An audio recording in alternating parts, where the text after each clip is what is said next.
Bueno, Juan Di Natale, un gran capítulo de Comunistas y nosotros arrancando QR. Bienvenidas, bienvenidos.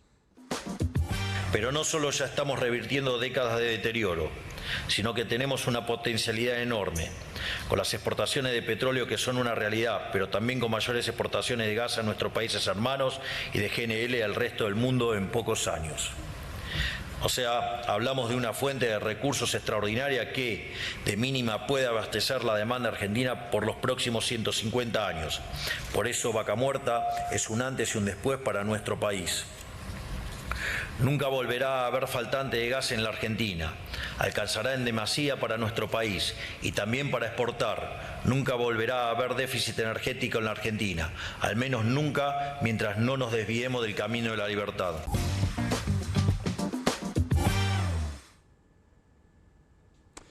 Anoche, Mar del Plata, un rato antes de esta hora, cerca de la tarde, cuando empezó a caer la noche y por supuesto aumentar el frío, en los hogares marplatenses empezaron a notar que las hornallas, las estufas estaban perdiendo potencia, como lo que estamos viendo, y que en un momento determinado directamente ya no había suministro. Se apagaban las hornallas, se apagaban las estufas. Es muy interesante, hoy charlamos con una colega de Canal 8 de Mar del Plata, que nos decía que al principio la primera reacción es ¿vieron cuando se nos corta la luz, por ejemplo? En nuestras casas, primero pensamos, bueno, ¿somos nosotros o es el barrio? ¿O es el edificio? Entonces pensaban que el problema era del propio hogar. Después, claro, la gente se fue enterando que era un problema generalizado. Se cortó el gas. Quizá con la electricidad nos viene pasando, no es que esté bien, ni tampoco que haya que naturalizarlo, pero tenemos algún tipo de reflejo respecto de qué es lo que pasa cuando se corta el gas, sobre todo en las grandes ciudades, cuando se corta la luz, quiero decir, ¿no? Más o menos sabemos que hay que esperar, están las velas, bueno, algún que otro recurso, están los generadores, la cosa se va piloteando, no está para nada bien, no es satisfactorio, no es placentero.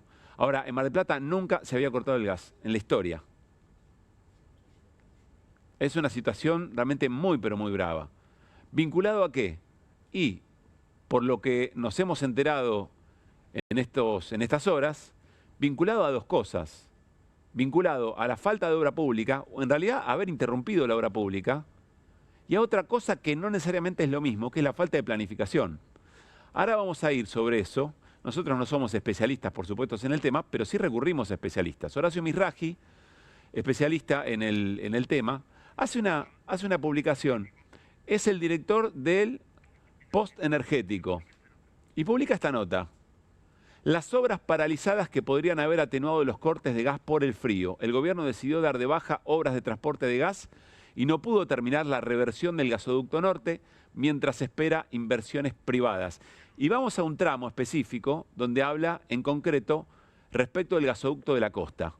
La grave situación de Mar del Plata con cortes de gas a hogares, algo inédito, que la empresa Camus se atribuyó a la baja presión, podría haber sido diferente en caso de que se hubieran terminado las obras de ampliación del gasoducto de la costa. Y después agrega cita específica. La parte fundamental que debería estar concluida es la planta compresora de las Armas, de 2.400 HP de potencia, con 2 motocompresores que permitiría la conexión de 85.000 usuarios de la costa atlántica. Pero al igual que ocurre con la reversión, la mala gestión de la contratista Peitel, que tendría fluidos vínculos, acumula demoras inexplicables e incluso habría abandonado la obra con un 75% de avance. Es decir, acá hay una mezcla de cosas. Hay cosas que el gobierno interrumpió y evidentemente también no se ha revisado, porque los privados todo lo resuelven, algunas gestiones de lo propio privado. Aquí la pregunta es, ¿y qué creían que podría haber ocurrido? ¿O cómo pensaban que podría ocurrir otra cosa? ¿Por qué hablábamos de demoras o interrupciones de la obra pública y falta de planificación? Aclaremos algo, para ser honestos intelectualmente. Quizá con la ola polar de estos días, la demanda aumentó exponencialmente, quizá hubiera habido algún tipo de problema. Pero seguramente si hubieran estado completadas las obras que se interrumpieron, se podría haber atenuado o el impacto podría haber sido un poco menor. Lo mismo que pasa con los grandes temporales. Quizá no se evitaba que hubiera inundaciones, pero si las obras hubieran estado, quizás se podría haber evitado el desenlace tan catastrófico. por ejemplo en Bahía Blanca, por ejemplo en la provincia de Santa Fe, por ejemplo en Mar del Plata con el tema del gas. Ahora, ¿por qué hablamos de falta de planificación? Porque se sabía que venía una ola polar de estas características. Eventualmente el Servicio Meteorológico Nacional, también muy afectado por el ajuste, también muy afectado por los recortes. Entonces, si vos sabés que viene una ola polar y que te puede aumentar muchísimo el consumo de gas domiciliario, entonces podés tomar otras definiciones. No sé, importar más gas eventualmente. O ir previendo y hacer algunos cortes programados para que no pase lo que ocurrió ayer. Que toda una ciudad se queda sin gas. Una ciudad como Mar del Plata. Se extiende 24 horas la interrupción del suministro de GNC en todas las estaciones de servicio del país. También por este tema. Y nos cuentan que en otras localidades, sobre todo en la Patagonia, también hay problemas de suministro. En medio de todo esto, se hace efectiva la desregulación del precio de las garrafas. Parece joda, parece a propósito. Es decir, en medio de todos estos problemas de aumento del consumo, de corte del suministro, además el Estado no interviene en topes máximos de cuánto tiene que ser una garrafa, sobre todo para los sectores más vulnerados. ¿Poco timing o buen timing? Depende. Depende de quién considera qué es lo que está mal y qué es lo que está bien. Vuelvo al aje. ¿Qué es el mal en este caso? Dicho sea de paso, en algún momento la sociedad argentina, pero las instituciones en la Argentina, recuperando un poquito de autoestima, cuando el Estado y sus instituciones recuperen un poquito de autoestima, podrían caracterizar este tipo de decisiones, cortar obra pública, no planificar, dejar todo libre a que lo decida el mercado, que donde hay un derecho hay un negocio en vez de una necesidad, deberíamos observarlo como actos criminales, porque efectivamente generan lesiones muy importantes en la vida cotidiana de la gente. Estamos hablando de pasar frío, estamos hablando de cortar distribución de alimentos, estamos hablando de interrumpir el mantenimiento de rutas que generan accidentes, estamos hablando de interrumpir tratamientos para patologías crónicas muy importantes. Volvemos, estamos hablando de destrozar un hospital como el Garrahan, que hoy otra vez una movilización muy importante, y frente a las demandas de mejores salarios, les rebajan el salario. Y si no les gusta y quieren un poco más, entonces pierdan derechos laborales. La trama es la misma. Son acciones criminales que tienen que ver con correr al Estado de la garantía o del hecho de poder garantizar los derechos básicos y esenciales. O por lo menos, si se viene de situaciones y de años de dificultad, por lo menos atenuar el impacto de situaciones que se pueden prever, como las lluvias por el cambio climático, como el frío, una ola polar. Arrancamos QR y arrancamos con las voces del día.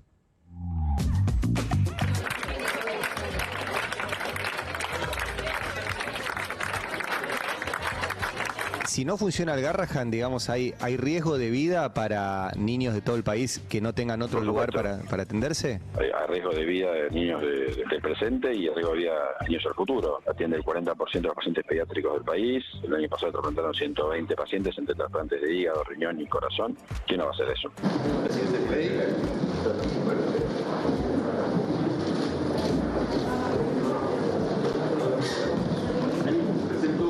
Emprenderemos el camino de la libertad y lo haremos acompañados o solos, porque como ya he dicho, Argentina no puede esperar. Estar en el Mercosur nos protege. Nuestro arancel externo común nos blinda contra guerras comerciales ajenas. La robustez de nuestra institucionalidad nos acredita ante el mundo como socios confiables. Y quiero hacer la comparación con las Malvinas. Tienen todo el derecho sobre ese territorio. Claro que este plan económico está terminado. Es un plan económico de inflación reprimida y de incremento de la recesión y de la deuda. Si siguen tomando deuda como están tomando, vamos a entrar en un default. ¿Vos pensás que en este régimen, a 3.000 por mes, 9.000, te fumaste el superávit comercial energético del año. Y en 3 meses lo entregaste en turismo de en atesoramiento. South Beach Sí. a las 12. Acá el error que está pasando es que se le dé la razón a una jueza norteamericana que dice que está el Estatuto de IPF encima de la Constitución Nacional, porque este fallo es absurdo, es insólito. La situación de Eva es que está detenida, incomunicada, en una comisaría. Respecto de los hechos, estamos esperando que preste su declaración indagatoria, que seguramente va a ser el día de hoy, a lo cual en ese momento nos van a referir los hechos, los medios de prueba y su situación procesal respecto a su libertad.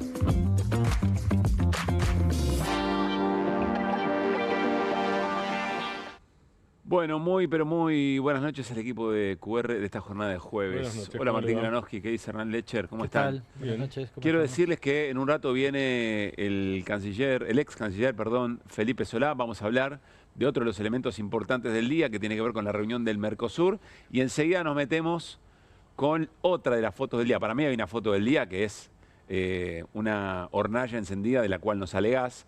Pero la otra foto política es el encuentro de Cristina Fernández de Kirchner y Luis Ignacio Lula da Silva. Esta fotografía. Y enseguida hablamos con Eduardo Valdés, que estuvo hoy con Lula y seguramente nos va a contar cosas muy importantes. Vuelvo un segundito a lo que pasa en Mar del Plata, el tema de las obras y demás. Está ocurriendo algo en Mar del Plata que en función de cómo funcionan los medidores van a tener que ir casa por casa. Y no lo puede hacer cualquier usuario, no puede hacer las familias, digamos. Van a tener que ir casa por casa para restablecer el suministro.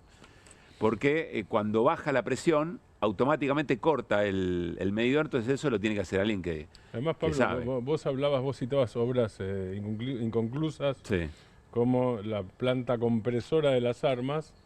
Cuando vos hablás con los marplatenses, digo, si hablás con los bahienses, te van a decir, nunca llovió tanto en tan poco tiempo. Así Eso es. fue la lluvia de marzo. Sí.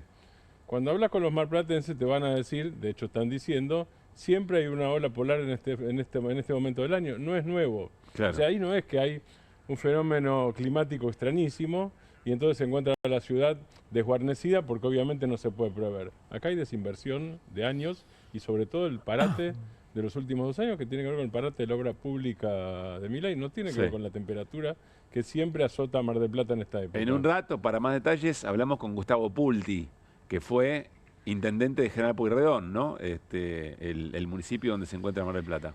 Ahí hay un tema, hay una conjunción de hechos. Principalmente es esto que dice Martín, la falta de mantenimiento en las plantas bombeadoras y compresoras. Se agrega una cuestión, antes vos tenías un barco regasificador en Bahía que le inyectaba gas a Mar del Plata, ahora no está más, está solo en Escobar, así que esto también complica la cuestión. Pero un aditamento. Sí. No iba a faltar gas nunca. Dijo Milei. Ahora, con la industria caída en el orden del 10%, te falta gas. O sea, Porque sí, que debería sobrar, ¿no es cierto? Para consumo domiciliario. Hace un ratito, Claro. una persona Buen que dato fue que presidenta tira de Metrogas, Sí. me dice, el Vasco Barcelona, me dice, ¿vos te imaginás que hubiese sido si no hubiese caído la actividad industrial, que es la que consume gas? Sí. Esto era mucho peor. Y tiene razón. Esto era mucho Claro, peor. bajó mucho la demanda de energía en general, ¿no? Por la caída de la industria. Claro, con lo cual, en ese contexto además, es un agravante a la situación, ¿no? Digo, si se te escapa la tortuga, en este momento Sí, claro. es bastante peor. Bueno, enseguida vamos a volver sobre esto. Vamos a meternos, y charlamos primero con Martín Granoski, enseguida con Eduardo Valdés. Vamos a compartir el momento en que el presidente de la Argentina, Javier Milei, hace el pase del traspaso de la presidencia pro tempore del Mercosur a Luis Ignacio Lula da Silva. Ahí está el saludo. Frío, ¿comparado con qué? Porque después Milei le mete palmadita en el hombro a otros presidentes, entonces ahí es frío. Si no es ¿no? Estrechan la mano, pero en el contexto, claro, tampoco es un cumpleaños, ¿no? Estrechan la mano, se saludan, pero miren los rostros y la comparación con otros, con quien se siente un poco más cómodo Javier Milei, ahí hace la diferencia. Y este es el momento en que se hace el traspaso de la presidencia pro tempore del Mercosur. Ahora vamos a compartir algunos conceptos, enseguida viene el canciller Felipe Solá. Pero ¿qué dirías por lo menos en términos, para abordar el tema de manera general. Por lo pronto, ya que decís comparado con qué, si querés a cada uno se lo puede comparar con alguien. A ver. Imágenes conocidas. De Lula casi cualquiera, te diría. Porque Lula es un abraceiro. Sí. ¿Te acordás del besuqueiro? Sí, Bueno, señor. Lula es un abraceiro. Muy afectuoso. Cuando no abraza es raro. Sí. Eso, a Lula con cualquiera. Y a Milei lo podés comparar con los abrazos con Trump, por ejemplo. O con Netanyahu, si querés, que son calurosos, cálidos, O estrechos. como cuando se así. encontró en el escenario con Elon Musk. Sí. ¿no? Claro, ¿Se acuerdan? exactamente, No sé, sí. No sé Tal si cual. se fijaron en las imágenes. Cuando Lula, de hecho, reforzando lo que dice Martín, cuando Lula entra con Wertheim, viene sonriendo. Claro. Se Sí. le va la sonrisa cuando llega. Exacto. Pero en serio, viene riéndose, jugando casi con una... No sorprende, es genuino con las diferencias Pero- que tienen, ¿no? Después de las cosas que han pasado, Y me parece que se han bastante dicho. razonable. Quizás la lectura es la otra. ¿Qué iba? ¿Sonreír? O quizás la lectura es la otra. Che, al final, uno podría decir, yo cuando vi la imagen primero dije, mirá lo que es Lula, que a pesar de todas las cosas que le dijo Milei, Sí.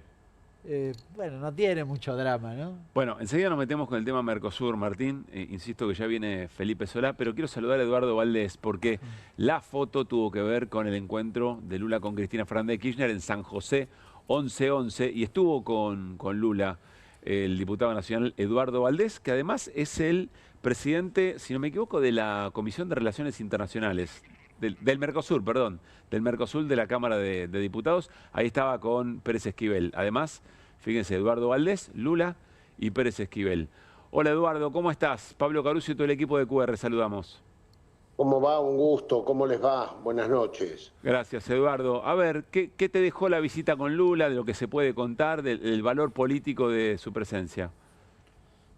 Bueno, primero una emoción muy importante porque estamos con uno de los líderes más importantes de la humanidad en este momento, que al venir a la Argentina para asumir la presidencia pro tempore del Mercosur, primero me parece que es una institución, el Mercosur, que es muy importante para nosotros. Va de la mano del nacimiento de la democracia argentina ya por 1985, cuando la imaginaron el presidente Alfonsín y el presidente Sarney como un lugar para desnuclearizar la zona, porque esas son las declaraciones que hace Sarney hará 8 años cuando hace una evaluación que fue el Mercosur, ¿no? Había como una carrera armamentística y nuclear entre entre las Fuerzas Armadas de la región. O sea, fue una zona de paz y lo cierto es que no hay ninguna hipótesis de conflicto, como sí lo había en aquel momento, entre ninguna de los Estados miembros, cosa que es saludable y valorable. Y aparte, bueno, el encuentro fue con Adolfo Pérez Esquivel y el presidente Lula venía de estar con Cristina Fernández de Kirchner y nos contó que él había ido a verla porque cree en su inocencia, primera definición, y Adolfo lo felicitó por haber hecho esa visita. Él le valoró a Adolfo Pérez Esquivel de haber sido quizás el primero que lanza la campaña internacional en el año, creo que fue el 2019, el Lula Libre. Sí. Y lo fue a visitar a la cárcel. Con Leonardo Boff, el fraile franciscano, van al día siguiente que Lula estaba en Curitiba, en la cárcel de Curitiba, y no los dejan entrar. Y de ese día, de ahí se larga el Nobel de la Paz, acompañado por distintos dirigentes del PT, sí, la campaña internacional Lula Libre. Bueno, él le agradeció mucho esos momentos y a su vez nos contó que la vio muy fuerte, muy bien a la presidenta Cristina Fernández de Kirchner, y cuando le mostramos el cartel que habíamos sustentado en Argentina cuando fue aquella lucha por el Lula Libre, y que en base a eso se había hecho este cartel de Cristina Libre. Ahí lo estamos viendo en pantalla. Él nos dijo: yo quiero sacar una foto con este cartel de Cristina Libre, y me dice que yo sostenga el cartel de Lula Libre. Y así fue que junto a Adolfo Pérez Esquivel se produjo esa foto. que para nosotros es muy importante. Creo que junto a Claudia Sheinbaum, la presidenta de México y el presidente de Brasil, que se han expresado contundentemente por la inocencia de Cristina Fernández de Kirchner, es un gran punto de partida. Déjame hacerte una pregunta, Eduardo, y si quieres sumar algo, Martín, también. Porque en el momento en que está Lula en una coalición muy heterogénea, ¿no?, con sectores conservadores, quizá la foto con Cristina o este cartel lo pone en juego. Es decir, quizá vuelve a Brasil y algún cuestionamiento se le puede llegar a hacer internamente. Y sin embargo, ahí está Lula asumiendo ese costo político, ese eventual costo político. ¿O pienso mal, Eduardo? La verdad que yo no pensé en la situación que le puede pasar en Brasil, pero lógicamente que la oposición le va a cuestionar. Pero bueno, él toma esa decisión y a nosotros nos pareció muy bien. Pero como es Lula, un hombre de convicciones, o sea, tomó la decisión porque es lo que él cree. Eso fue lo que más nos dijo y nos conmovió ahí con Adolfo. Tan es así que las declaraciones que hace Pérez Esquivel cuando salimos es eso, ¿no? Que él dijo que había ido porque creía en la inocencia de Cristina Kirchner. Si vos crees en la inocencia de una persona, ¿por qué no lo vas a decir públicamente? Martín. Eduardo, ¿cómo estás? Es el comienzo de una campaña, digamos, del lado argentino, la campaña internacional ya comenzó y esto es parte. Del lado de Lula puede ser el comienzo de la participación en una campaña internacional por el caso de la condena a Cristina. Mirá, no hablamos de eso, Martín, no hablamos de que pero todo, a ver, de acá en adelante es muy importante la definición de él hoy y a partir de esa definición ver a otros jefes de Estado que se pueden llegar a expresar, ¿no? Creo que es muy importante. Por eso decía, hay 3 jefes de Estado gobernando en América Latina que se han expresado, no, 4. Está Xiomara Castro de Honduras, está el presidente de Colombia, Petro, la presidenta de México, Claudia Sheinbaum, que fue de las primeras que se manifestó, y Luis Ignacio Lula da Silva. Es muy importante lo que ha sucedido hoy. Eduardo, enseguida se suma, insisto, Felipe Solá, ex canciller. Hoy Milei dijo, bueno, que él quiere llevar el Mercosur cada vez hacia una apertura comercial más importante y que eventualmente el Mercosur significaba aislarse del mundo. Sos presidente de la Comisión del Mercosur. ¿Qué reflexión te merece lo que hoy ocurrió en la reunión? Bueno, yo creo que hay burbujas en las cuales están estas declaraciones, pero después están las realidades, que en estos 6 meses que presidió Milei solo fueron burbujas, no. O sea, ahora les toca estos 6 meses al presidente Lula y no. Yo creo que el Milei verbal respecto del tema de la política internacional es inversamente proporcional al Milei real, porque veamos, acordémonos lo que él decía de China y después fue y le pidió urgente si le podían renovar los créditos, el swap que tiene Argentina. Yo creo que aún los empresarios que están muy cerca de Milei le podrán contar qué significa. Brasil es el primer socio comercial de Argentina. Y cuando hablamos socio comercial no es de Estado a Estado, es las empresas fundamentalmente, ¿no? Y entonces me parece que la verborragia a veces no tiene que ver con las acciones de la realidad. Yo tengo esperanza, primero que no creo, yo soy de los que cree que es con más Mercosur que Argentina va a salir, aliado con sus vecinos en todos los fines. Y por encima de que yo lo crea, creo que hay consenso en los sectores de los trabajadores. Basta ver al gremio de SMAT, la industria automotriz es una de las principales articulaciones que tenemos. Bueno, lo digo delante de Martín Granowski, que debe ser una de las personas que más conoce la relación Argentina-Brasil. pero me parece que la verborragia no ha tenido que ver con la realidad en estos 6 meses. No sé usted si Martín, que es más especialista que yo, cree eso, pero los 6 meses esto no hizo lo que dice que va a hacer. Martín. Hay una parte, justamente te iba a comentar y a preguntar, Eduardo, a ver cuál era tu percepción.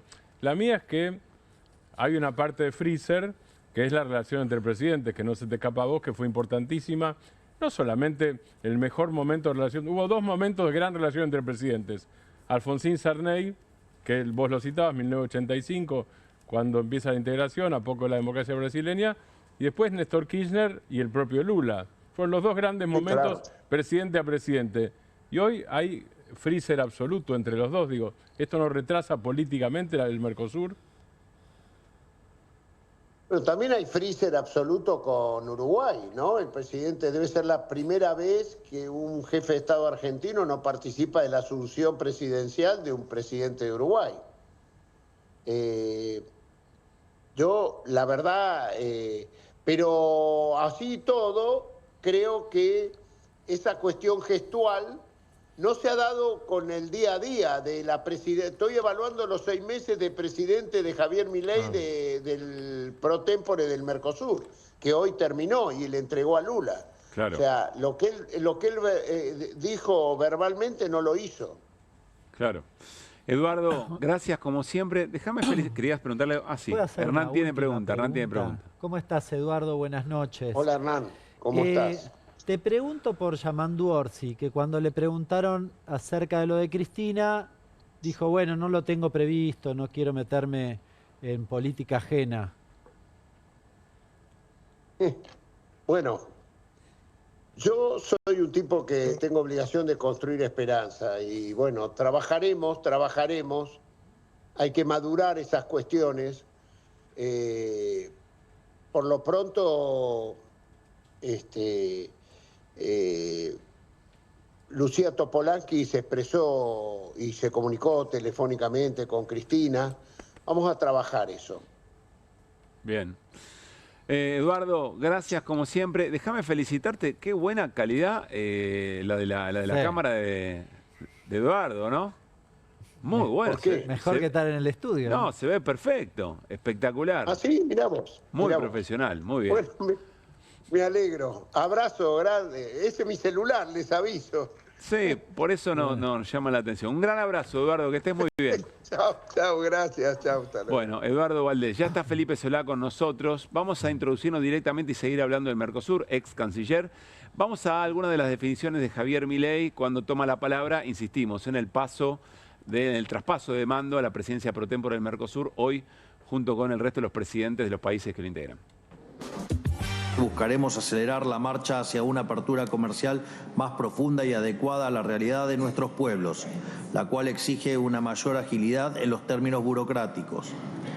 Hay que recordar que el costo de oportunidad por la pereza administrativa nunca lo paga el burócrata, sino el empresario y por extensión al trabajador. No puede existir empresa sin mercados y no puede existir trabajador sin empresa. El aislacionismo comercial redunda en menos y peor empleo para nuestros pueblos, en salarios deprimidos por la inactividad y en mercados cerrados por cotos de casas que la política diagrama en su propio beneficio y el de sus protegidos. Cada año que pasa sin mayor libertad comercial es un año en el que una empresa no puede crecer ni contratar gente, mientras que el funcionario de turno a cargo de gestionar estos acuerdos seguirá cobrando un sueldo. Debemos, en definitiva, dejar de pensar al Mercosur como un escudo que nos proteja del mundo y comenzar a pensarlo como una lanza que nos permita penetrar de forma efectiva en los mercados globales, mercados de los cuales hasta ahora las barreras aduaneras nos han excluido. Y por eso, como bloque, tenemos que entablar condiciones de comercio lógicas. Bueno, a esta hora hay una suerte de monotono del presidente Javier Milei que quizá no permite terminar de comprender qué es lo que está diciendo, pero está dando algunas definiciones importantes pensando en el rol del Mercosur y el intercambio comercial de nuestros países con el resto del mundo. Dice algo así como, bueno, el Mercosur nos aísla y es al revés. Él dice, es mercado, es empresa y es la gente. Buenas noches, Felipe Solá, ¿cómo anda? Hola, gracias por invitarme. ¿Qué tal? Buenas noches. ¿Podemos de alguna manera traducir cuál es la hipótesis de Milei y eventualmente qué es lo que pensás vos como es canciller además? A mí me parece que Milei detesta el Mercosur, pero no se anima a irse. Y no se anima a irse por una serie de vínculos muy fuertes, porque no se puede ir sin un costo altísimo para la Argentina. Y paréntesis, ¿puede tomar una decisión el presidente de sacar un país del Mercosur o tiene que ir al Congreso? En teoría tiene que ir al Congreso, al ¿no? Congreso, sí. Cosa que Milei no hace mucho, pero para esto seguramente recurriría al Congreso y rebotaría.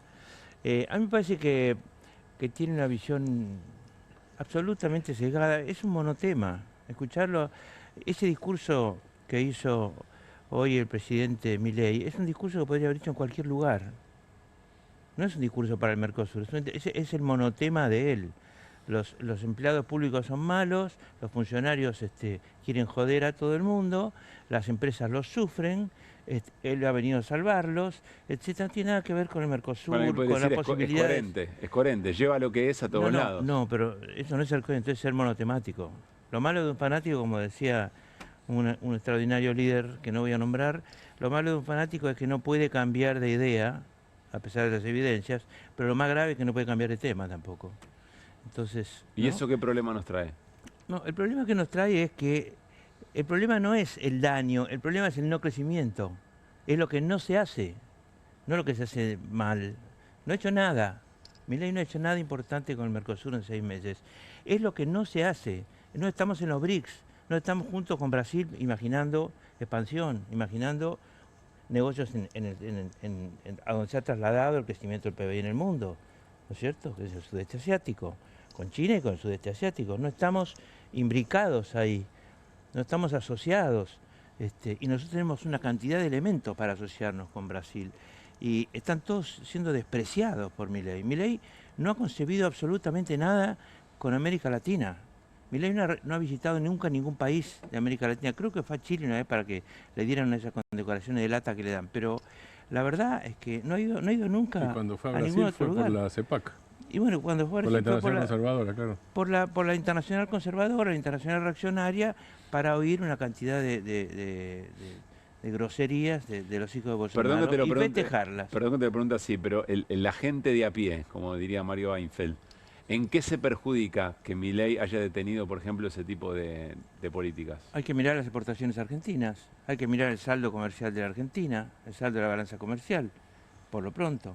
Hay que mirar el no crecimiento en términos de tecnología, creatividad, etcétera. Se concibe la tecnología como una oferta que el mundo nos hace a nosotros, cuando la tecnología es algo que nace de la creatividad de este país y de Brasil. Estamos hablando de desarrollo, estamos hablando de empleo, en definitiva. Claro, no hay ninguna mirada al futuro, no hay ningún camino, ningún sendero para aumentar la producción, ningún sendero para incorporar más tecnología, para producir tecnología juntos, para tener en algún momento una multinacional, una multilatina, como tuvo América Latina muchas, hace mucho, para patentar algo. No hay nada que mire al futuro en el discurso de Milei.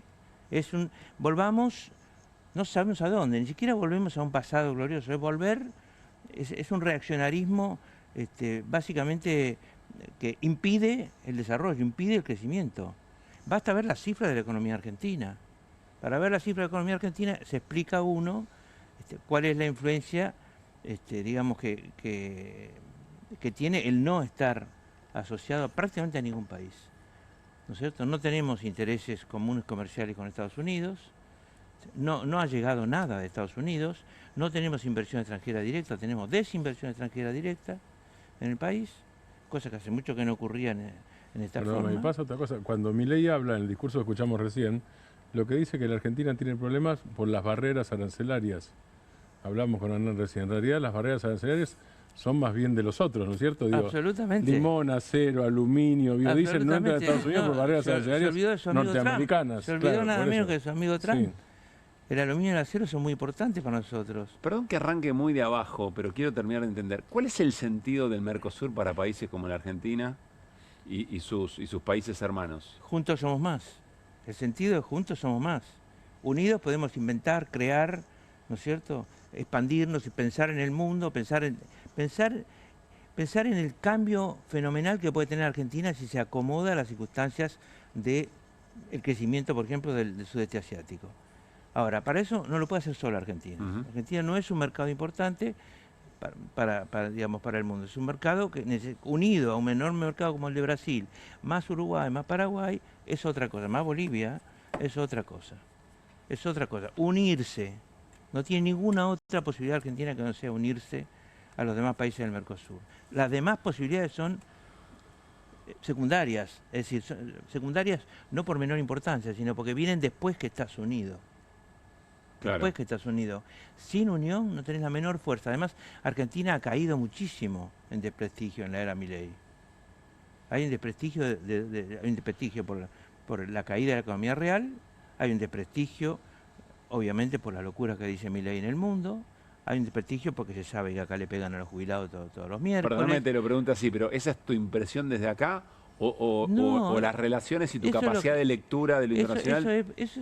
Tengo un grupo de compañeros y amigos, donde están los que saben mucho más que yo, con los que me junto permanentemente. ¿Y qué te dicen? ¿O qué se dice? Y me dicen que Milei está haciendo más chica a la Argentina en el mundo cada vez más.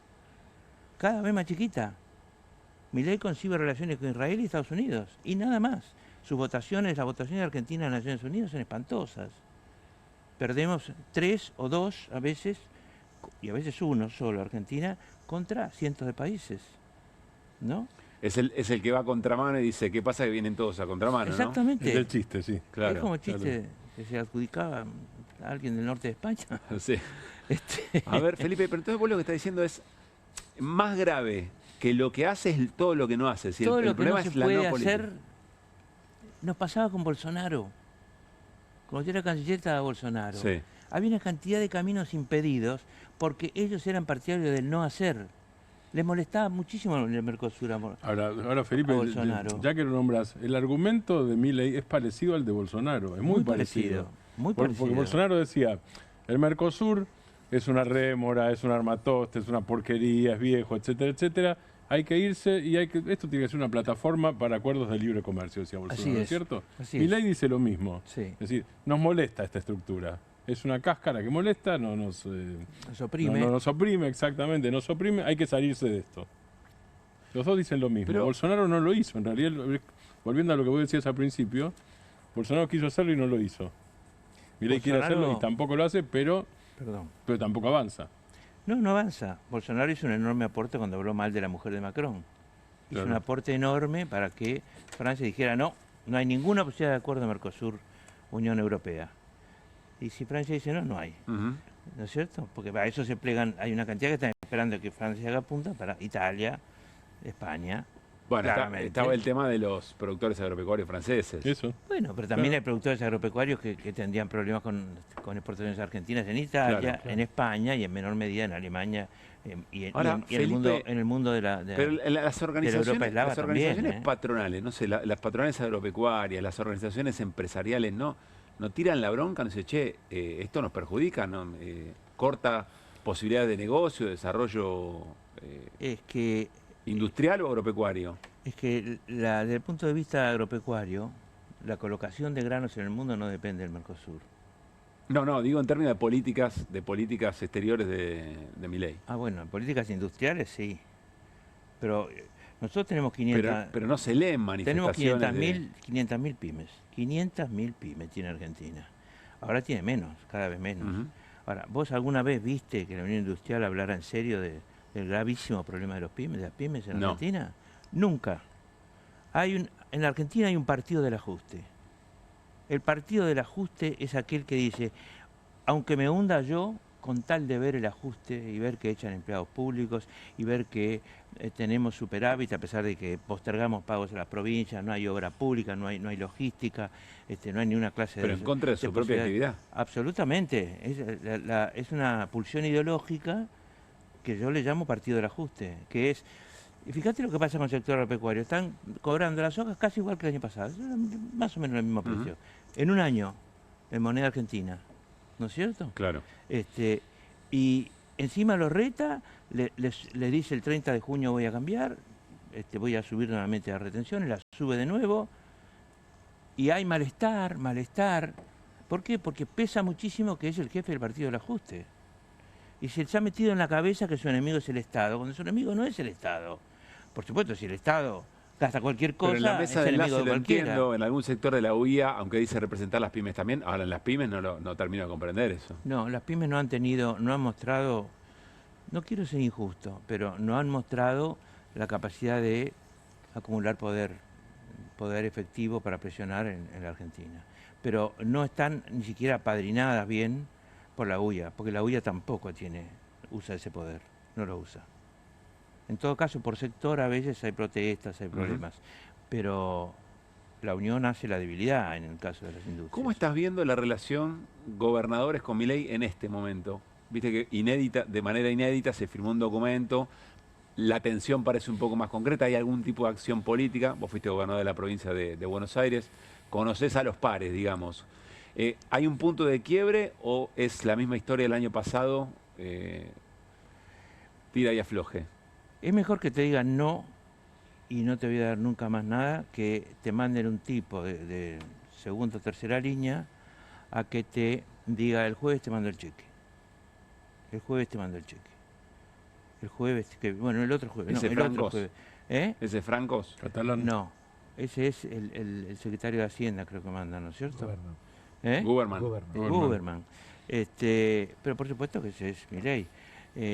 Las provincias se dieron cuenta de que dieron muchísimo, cometieron gravísimos errores, en mi opinión, varios gobernadores en apoyar la ley de base, en apoyar el DNU 70, en todas las conductas que tuvieron en el Congreso, y ahora se dan cuenta que los boludearon. Esa es la palabra que se usa cuando alguien te corre el arco todas las semanas. Les corrieron tanto el arco que ya no pueden más, porque digamos, hay un presupuesto con un costo fijo, ¿no es cierto? Y los presupuestos de costo fijo en las provincias, que Milei insiste en que nada en abundancia, y no, porque no echan empleados cuando no hay sectores privados que lo puedan tomar de ninguna manera, en muchas provincias argentinas, sobre todo del NOA, y en algunas del NEA.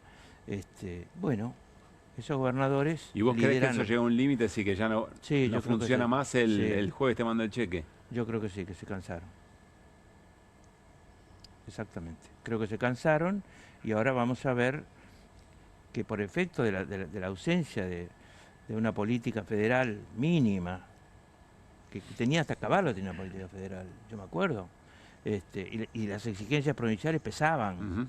Después había retos y todo, pero a la mera, como dicen los mexicanos, a la hora de la verdad, la plata aparecía. ¿Por qué? Bueno, porque además estaba Menem, ¿no?, que recibía y estaba Bauzá, que recibía me acuerdo de esa época. De la misma manera pasaba con De la Rúa, cuando quiso centralizar no pudo, no lo consiguió. Buenos Aires lideraba en ese momento la actitud en contra, y Córdoba también, con De la Sota. Voy a seguir, sí, dale, completa la idea. Quiero decirte algo. A mí me parece que las provincias sufren la falta de actividad económica igual que Buenos Aires, que el AMBA, ¿cierto? La falta de actividad económica interna, que es la que genera ingresos brutos, ha caído muchísimo. Ingresos brutos suele ser, en Buenos Aires era el rubro principal de los ingresos provinciales, ¿no? Y el IVA, el rubro principal de los ingresos por coparticipación federal. Los dos están caídos porque hay actividad económica. Claro. Entonces, Buenos Aires, por ejemplo, es una provincia que las exportaciones las ve pasar por arriba. Derecho de exportación, desde el punto de vista fiscal, digo, ¿no? Sí. Por supuesto, mueven la economía agropecuaria, mueven la economía agroindustrial, mueven la economía agroalimentaria, ¿sí?, en mayor medida relativa en Santa Fe y Córdoba, pero en Buenos Aires es muy importante, y eso no hay que descuidarlo. Pero el grueso del aporte fiscal pasa por arriba y no es coparticipable. Es como que va en helicóptero y baja en el Ministerio de Hacienda, en el Ministerio de Economía. Entonces, Buenos Aires vive mucho más fiscalmente como provincia de la actividad económica interna, que de las exportaciones. Con lo cual sufre muchísimo más incluso cuando hay una caída. Y lo mismo le está pasando a la mitad sur de Córdoba, que es netamente agrícola ganadera, sobre todo agrícola, y 3/4 parte de Santa Fe, 2/3 de Santa Fe. Voy a terminar esta pregunta, que me va a llevar un par de frases, con, bueno, cuál es el comportamiento político electoral de todo esto. Pero sigo tu línea, vos decís, bueno, se cansaron los gobernadores, con lo cual si se cansaron los gobernadores y se dieron cuenta del mecanismo, es muy probable que en el Congreso vuelvan a aparecer algunas leyes sancionadas que impactan en el presupuesto y Milei ya dijo que la va a vetar. Eso más la situación electoral muy cercana. ¿Vos qué escena estás viendo ahí? Yo veo dos Y te escenas sumo que un pueden ser elemento. Hoy contrapuestas. todas las encuestas dicen que al gobierno le va a ir bien en las elecciones. Sí, yo veo dos escenas que pueden ser contrapuestas. Una es los votos que consiguió Milei adicionalmente a lo poquito que tenía, en lo poquito que tenía, no en votos, sino en Comparado el Congreso, con- perdón, sí. en los votos de la elección para diputados, ¿no? de la elección de octubre de 2023, cuando sacó 30%, o 29%, creo que los votos adicionales que consiguió, algunos de radicales, hay un radical que es una especie de traidor, digamos, para estudiar en la academia directamente. ¿Qué es quién? No lo voy a decir, tiene un cargo importante dentro del radicalismo, Ujú. y está en el Congreso. Hay ¿En el Senado o en diputados? creo que está para el lado de Hipólito Yrigoyen. Después hay diputados que ya han salido, que han respondido a los gobernadores: Misiones, Catamarca, Salta, Tucumán, que fue encabezó Tucumán, y encabezó Tucumán ahora la rebeldía. Entonces, ¿qué son los dos escenarios contrapuestos? Supongamos que le va bien a Milei, crece el número de diputados, supongamos, Tiene mejor representación. en las elecciones, sí, pero se levantan todos los demás. Se levantan todos los demás. O sea, ¿Y crees que una solo cosa? reemplazaría a los del ¿Crees que PRO? una cosa? No lo reemplaza. Tiene mayoría la oposición a Milei en ese caso. No sé si 2/3, pero tiene mayoría la oposición a Milei seguro. Después del 10 de diciembre, el Congreso es mayoritariamente anti-Milei. Aún que Milei gane las elecciones, Sí, entiendo. Eso es lo contrapuesto. porque no la va a ganar tan fácil tampoco. Vos decís que los ATN... Si gana. Y la otra cosa es, conclusión de esto que estás diciendo, supongo, previa, los ATN no alcanzan, digo, consuelan pero no alcanzan. No alcanza. No puedes mantener una economía provincial con No, ATN. Además, los gobernadores me parece que van por más. Me parece que esta vez van por más. ¿Qué quiere decir eso? Y pueden llegar a plantear la reformulación de la ley de coparticipación, de la primaria y de la secundaria. La primaria es entre el Estado y todas las provincias, incluida la ciudad de ¿Pero Buenos eso Aires. necesita consenso de todos o no? No, eso necesita una mayoría calificada en el Congreso. Mayoría calificada. Pero además pueden entrar en un intríngulo más difícil que la coparticipación secundaria, Pero, que es cuánto a cada provincia. Sigo ¿no? tu mirada, Felipe. Esa Sí, bueno, sí necesita consenso. Esa sí necesita... Sí, Claro, pero es esa esa. necesita la firma de los 20. Esa es la Constitución, la hizo para que no cambiara nada. Claro. Necesita modificar la coparticipación secundaria para que se entienda el porcentaje que cobra cada provincia de la masa total de coparticipación, que sería la primaria. Primero dividimos esto para el Estado Nacional, esto para el total de la provincia. Esa es la discusión primaria. La segunda es la discusión al interior de las provincias, ¿no? Es decir, cuánto a cada provincia. Como hay injusticias flagrantes, como Buenos Aires, por ejemplo, que recibe el 22% y tiene el 38% de aporte fiscal, y hay otras injusticias también, esa discusión requiere de la firma de los 23 gobernadores más el jefe de gobierno de la ciudad de Buenos Aires. Ergo, nunca va a salir. ¿Qué gobernador puede llegar y decir, ¿cómo le fue? Muy bien, teníamos el 4 y vamos a tener el 362, pero estamos muy contentos? Lo linchan a la salida del aeropuerto. ¿No? Claro, tienen que volver a representar. Es una ridiculez de la Constitución del 94. Sigo tu análisis. Viene octubre, a Milei le va bien, pero le va mal. Es decir, mejora su representación, pero no le alcanza porque le queda un Congreso Para mí opositor. tiene un Congreso mucho más opositor. Bien, le pregunto a Hernán, más o menos para octubre, ¿qué escena en términos económicos concretos podemos llegar a tener? Esa pregunta, la verdad, me hace preguntas ¿A qué sencillas. No, porque venimos Así hablando nomás. sobre los puentes hasta llegar a Es octubre, muy pero fácil, que ahí Hernán, es muy fácil. Tenés En 10 segundos para términos contestar. económicos, el gobierno dice que es muy apuesta... fácil. Felipe. No, digo en broma.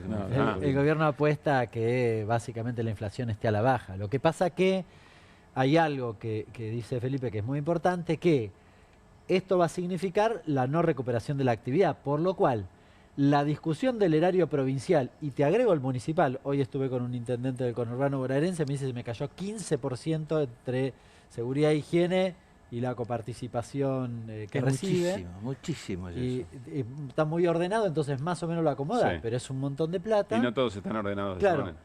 la estrategia económica que se planteó el gobierno nacional implica que esa curva del erario provincial no se puede recuperar. Bueno, entonces tenés ajuste que empieza a calar cada vez más profundo. ¿Dólares? Es una gran pregunta. Si vas a tener en absoluta anticipo. Sí. Hoy hice un cálculo. Agosto, septiembre, octubre. Sí. La balanza, perdón, me corrijo, entre FAE, compra de dólares, y cuenta corriente, Sí. vas a necesitar financiar 4.000 millones de dólares cada mes. Bueno. 12.000 millones. ¿De dónde lo saca? Estás ajustadito, entonces. De acá a las elecciones. Claro. Bueno, entonces tenés situación de ajuste, dólares con mucha necesidad, muy estrangulado también eso. Sí.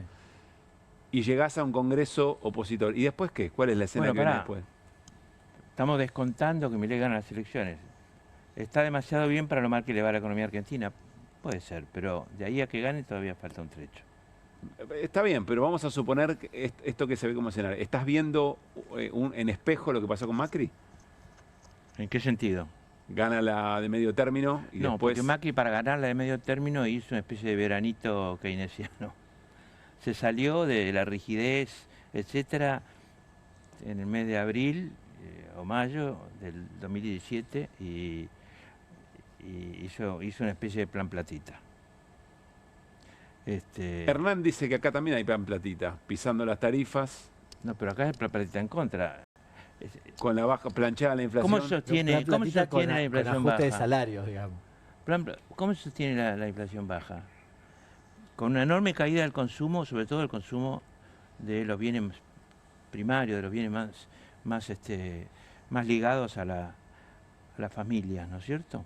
Es decir, más ligados a la alimentación cotidiana. Se sostiene, en segundo lugar, con deuda, 20.000 millones de dólares para llegar a las elecciones, es decir, para mantener ese dólar así. Y en tercer lugar, con un tapón que le dice, discúlpeme muchacho, pero los salarios van a la baja, es decir, va a seguir cayendo el salario real. No solo los estatales, que está destruido totalmente, sino también del sector formal privado. No homologamos por arriba del 1%. Es decir, les está diciendo lo voy a joder, ¿no? Por eso a mí me cuesta creer que la gente piense que Milei puede ser, que la continuidad de la economía de Milei puede tener algún provecho. Bueno, y en este contexto, último tema, Felipe, y siempre gracias por venir. En este contexto la oposición condena a Cristina, plaza multitudinaria, parece que hay una movilización, que hay una pulsión política que se recupera. Hay algunas conversaciones que parecería están encaminadas hacia la unidad. ¿Qué estás viendo ahí? A mí me parece que nosotros vamos a una unidad que se va a ver en que los votos de septiembre en la provincia de Buenos Aires no van a ser tan diferentes de los votos de octubre en la provincia de Buenos Aires. Porque ahí ¿Eso es es bueno o donde eso es estaba malo? el problema. No, eso es bueno. Eso quiere decir que en el votante hay unidad. Y por ende, en la dirigencia va a haber unidad.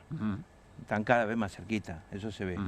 Bueno, también creo que el peronismo debe pensarse en el mediano plazo, no en el corto plazo. Debe pensarse para más. Debe programarse de una manera tal que esté mucho más sólido el año que viene y más sólido todavía en el 27. ¿Y qué tiene que incorporar? ¿Qué tiene que hacer para eso? Tiene que ir a buscar a los perdedores del juego. Tiene que ir a buscar a los perdedores del modelo. Es decir, tiene que imbricarse con lo social mucho más, salir de la discusión de políticos con políticos y pasar a la discusión de políticos con empresarios, trabajadores, sindicatos, informales, cooperativas, el mundo golpeado por Milei. ¿Y hacer qué cosa? Porque, digamos, supongo que hay una que es escuchar. La otra, obviamente, no alcanza con decir a vos te va mal, porque el otro, si siente que le va mal, si percibe que le va mal y si lo traslada, o se la traslada al voto, va a decir chocolate por la noticia, yo sé. Más allá del voto tiene que hacerlo. Por eso te lo pregunto, a partir de ahí. No, tiene que hacerlo más allá del voto, tiene que hacerlo y sentir que representa eso. Y para representarlo tenés que escucharlo. Pero además, escucharlo supone trabajo de territorio. Claro. ¿No es cierto? Porque el territorio es muy diverso. Es muy diverso. En la misma ¿Vos decís que cuadra... ahí se perdió un contacto con el territorio? Sí, sí. La política ha perdido en general un contacto con el territorio. La política de Milei es digital y declaraciones con los periodistas amigos. Salir Bueno, de ahí... Milei, pero al peronismo... La nuestra tiene que ser exactamente lo contrario y tenemos que recuperar lazos con el territorio y con los vecinos. Lazos con los vecinos y tratar de ayudar a la organización. La organización política es sólida cuando está basada en una organización social previa. Ahora, no es que yo sea tan exigente, pero busquémosla porque va a aparecer. El dolor produce cambios y el dolor que está sufriendo económicamente una enorme cantidad de argentinos tiene que producir cambios en la forma de organización y en la decisión de organizar. La gran derrota, o una de las grandes derrotas culturales, es que necesitas dolor para poder reconstituir ese vínculo, ¿no? En la vida siempre cambiás más por el dolor que por la satisfacción, ¿eh? Por la satisfacción no hay grandes cambios, en cambio por el dolor sí. Eso vale para todos. Felipe, gracias por haber venido. Gracias a ustedes. Me voy a ir a pantalla con Hernán Lecher y vamos a seguir hablando de algo que recién en la charla con Felipe Solá estaba. Tiene que ver con... ¿Celular? No. Empleo. Tiene que ver con destrucción del empleo. Vamos con la portada. Despidos. Esta imagen es tremenda, ¿eh? Esta imagen... Mira, si le sacás la palabra despido, el laburante en esa posición, el telegrama, es una imagen realmente muy, pero muy fuerte. Mache querido. Bueno, a ver, ¿qué datos tenemos, Hernán? Bueno, porque venimos hablando de la cuestión macro. Recién, de hecho, Sí. hablábamos, hay dólares, no hay dólares. Ayer hablábamos de lo que dijo Cavallo, de lo que dijo Caputo. Pero en paralelo, o el resultado, te diría, en buena medida, de las decisiones en materia económica y de este modelo de Milei en particular, que claramente relegó al sector industrial a un segundo plano, tiene los efectos de algo que vamos a repasar aquí, que no es la primera vez que lo hemos hecho. Hoy hablaba con Julián de producción y me dice, es muy importante que nosotros contemos esto, porque es después cómo se plasma en la vida cotidiana de aquellos que nos están mirando en este momento las decisiones en materia macroeconómica, ¿no? Nosotros podemos discutir 50 horas si hay dólares y no hay dólares, si está bien tal cosa o tal otra, pero después en la práctica se supone que las medidas económicas, digo se supone porque a veces dejan serias dudas, se supone que es para que vivamos mejor. Sí, claro. Bueno, te quiero repasar lo que ha sucedido en la última semana en la Argentina. Por eso te decía, no es demasiado nuevo, porque lo hemos hecho en otras oportunidades. Otra vez la crisis de la construcción golpea a Olavarría. 180 suspendidos en Cerro Negro. Tiene que ver con una actividad que la está pasando muy mal, que es todo lo que tiene que ver con materiales de la construcción en general. Acompañan la construcción, te imaginarás. Con lo cual, fíjate, la fábrica de pisos y cerámicos tiene este efecto. 180 suspensiones que, vale la pena mencionar, se suman a los 70 despidos que ya hubo. Sí, prácticamente, la empresa está tecleando. Fin, diría Adorni. La empresa está tecleando. 2 meses de suspensión y paralizadas las líneas. Es que si no hay trabajo, viste, hoy hablábamos, el corte de gas es con esto. Claro. ¿Se entiende? Con una empresa que suspendió 2 meses porque no produce. Bien, pero sigamos. mirá la última línea. No parece haber buena perspectiva para los trabajadores. Así, no es que hay un horizonte positivo. Hace unos días, cuando se reunió, yo lo comenté acá, la Confederación de Gremios Industriales, ESIRA, uno de los datos que para mí era muy ilustrativo, que solo el 5% creía que podía mejorar la situación. El 70% decía que iba a empeorar. Sí. Hablame de expectativas. Ayer hablábamos, ¿no? Hablame de anclar expectativas. Claro. No entiendo el juego de la producción. El diseño debe ser estos tiempos nuevos, que abajo va el título y arriba va el párrafo. Yo le he mandado... Bueno, está muy bien. No vamos a profundizar. Industria en crisis, el gremio la advierte... juventud era al revés. Claro, claro. Pero está bien porque queda mejor la altura. Bien. El gremio advierte más sobre despidos y hasta el cierre de Petroquímica Río Tercero. De nuevo, otra vez, expectativa. ¿A dónde vamos? A la posibilidad del cierre directamente de la empresa. Estamos hablando, lleva despedidos en los últimos meses al menos 125 trabajadores. escucha esto, me parece central, porque es algo que empezamos a ver desde hace 1 o 2 meses para acá, Pablo. Tiene dificultades para pagar los sueldos y el aguinaldo. Y él no puede pagar los sueldos, no tiene actividad para hacer lo que se llama giro del negocio. ¿Bien? De nuevo, otra empresa en el contexto de cortamos el gas.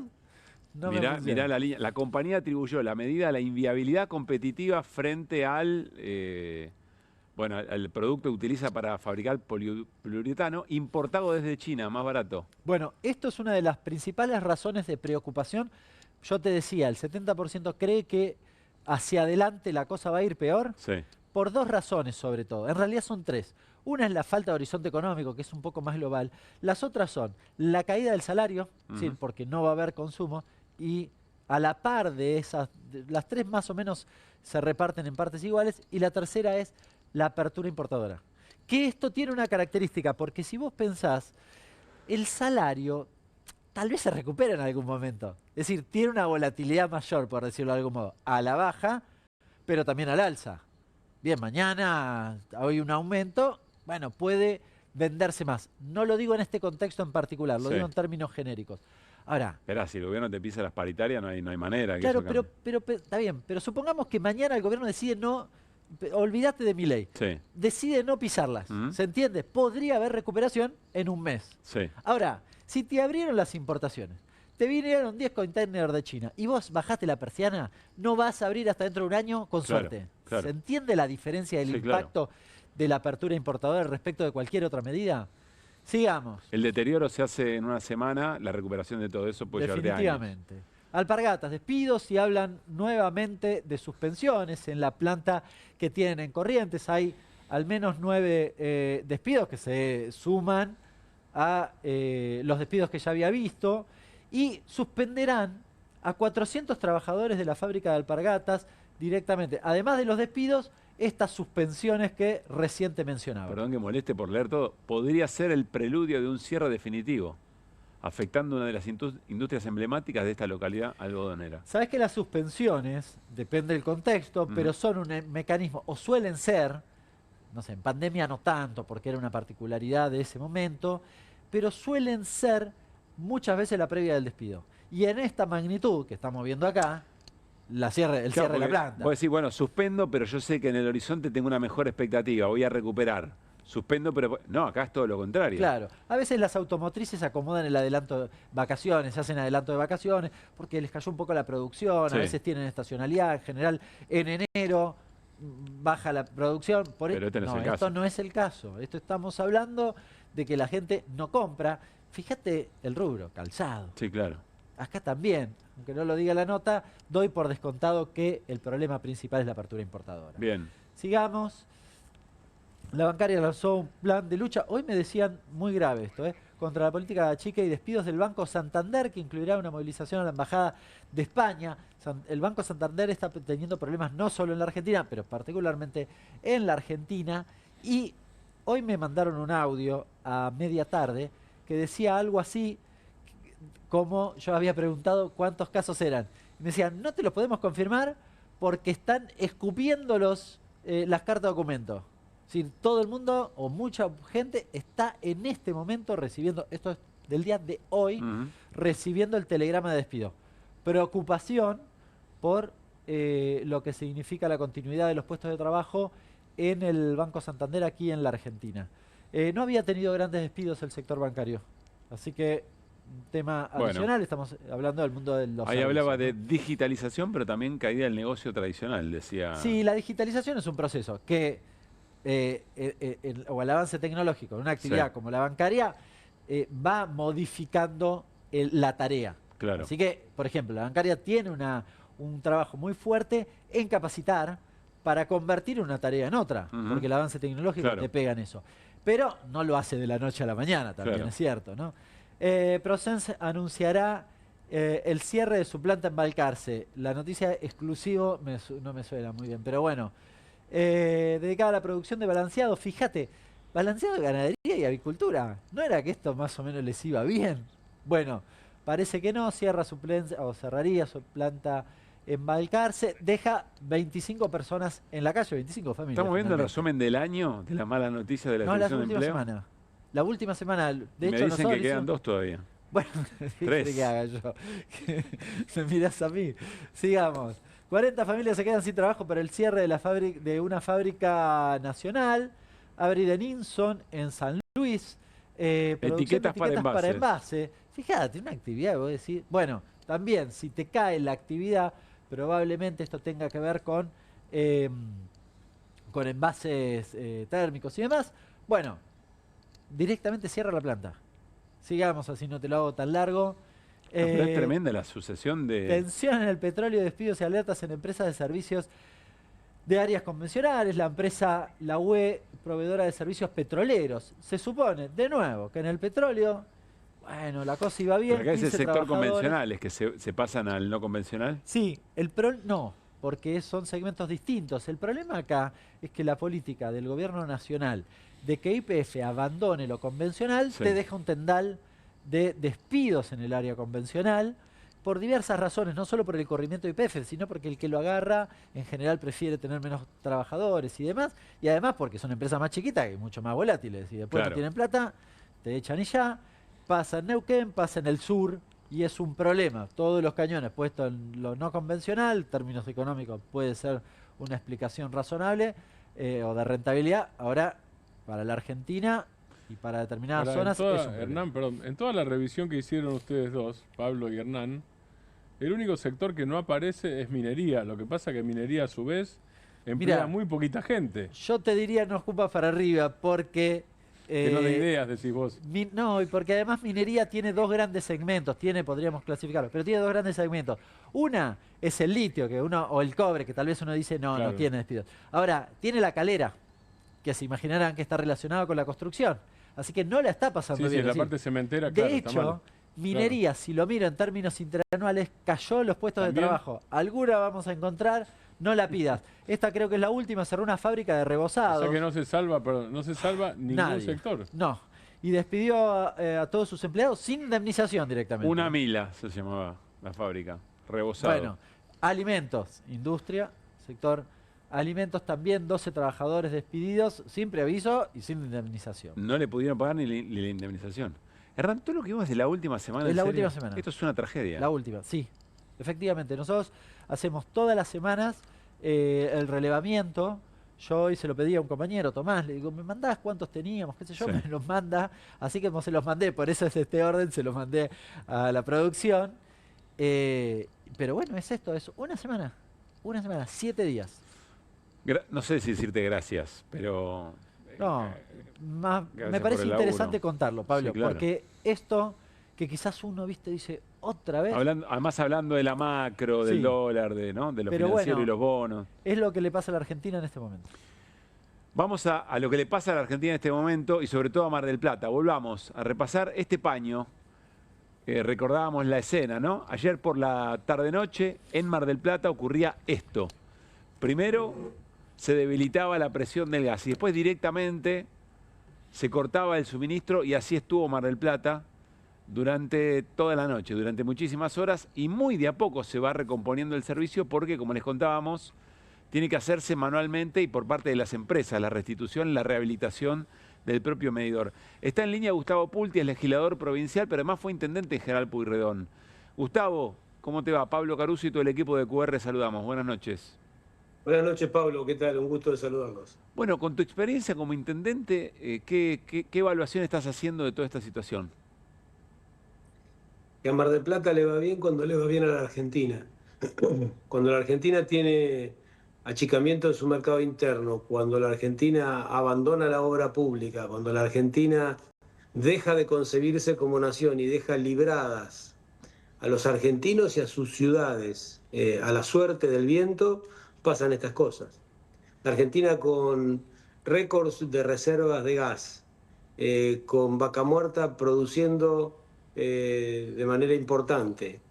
Al mismo tiempo deja a su gente sin gas. Y esto es porque se abandonaron las obras que estaban en marcha. Se había inaugurado el gasoducto de la costa, estaba finalizada la obra, Hay un impulsor en la ciudad de Las Armas, en la Ruta 2, que todo el mundo que viene a Mar del Plata por la Ruta 2 identifica muy bien dónde están Las Armas. Hay una planta impulsora que se detuvo el año pasado. Los invito, si quieren googlear, cualquiera que ¿Se nos esté detuvo mirando, por van a qué? encontrar. ¿De quién es esa responsabilidad? Del gobierno nacional, absolutamente. Es una obra nacional interrumpida por Milei. Cualquiera puede googlear y puede verificar las protestas de los trabajadores de la UOCRA, porque también ellos se quedaron sin trabajo cuando se interrumpió la obra. Finalmente están las consecuencias. Esto es apenas un síntoma. Es un Le pido síntoma a la de la producción a ver primera si parte. podemos buscar, si hay, seguramente está el registro de las protestas en la UOCRA por la paralización de las obras. Pues es interesante, porque en aquel momento ya se decía, a ver si lo podemos encontrar y compartir, protesta de trabajadores de la UOCRA porque perdían sus laburos, pero además era el reflejo, era el anticipo de lo que efectivamente iba a ocurrir, Gustavo, es lo que está diciendo. Segundo semestre del año pasado. Está el secretario general de la UOCRA de Mar del Plata manifestándose en distintos portales de la ciudad y aparecieron en algunos también porteños. El reclamo por la interrupción por parte de Milei de una obra pública que no tenía que lograr una enormísima transformación, tenía que darle continuidad a las inversiones que se habían hecho con la inauguración del gasoducto Néstor Kirchner, tenía que darle, que había ocurrido durante el gobierno anterior, tenía que darle nada más que continuidad a una etapa que, si se me permite decirlo así, era obvia. Es una planta impulsora para que el gas que está disponible bajo nuestros pies en la Patagonia, que estaba trayéndose hacia acá con los gasoductos, reciba la impulsión necesaria para llegar a los domicilios y mantener el caudal necesario para que no pasen estas cosas. Bueno, eso se interrumpió. ¿Cuánto nos dijiste, Gustavo, que le faltaba a la obra?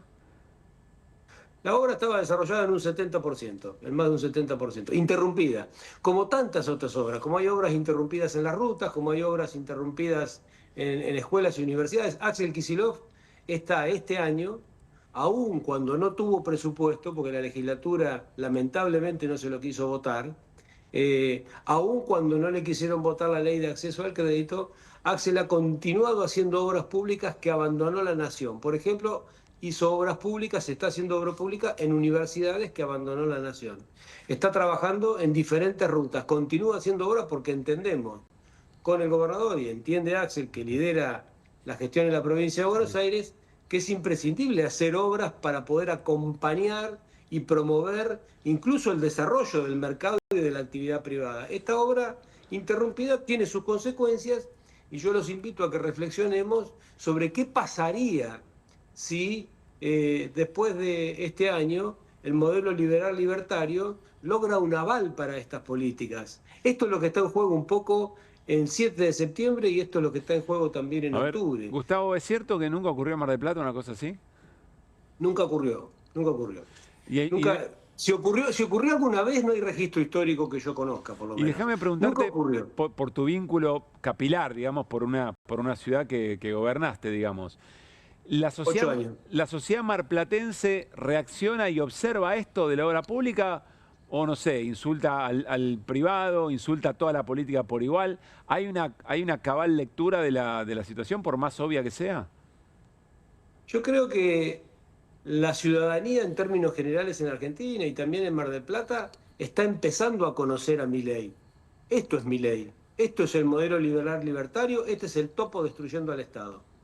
Esto es el anarcocapitalismo. Acá tenemos una versión y eso ayuda a la toma de conciencia. Lo que pasa es que sería mucho más lindo que se pudiera tomar conciencia de lo que significa el modelo liberal libertario a través de los argumentos y sin necesidad de hacer experiencias tan duras con jubilados muertos de frío, con chicos sin clases en las escuelas, con el parque industrial detenido.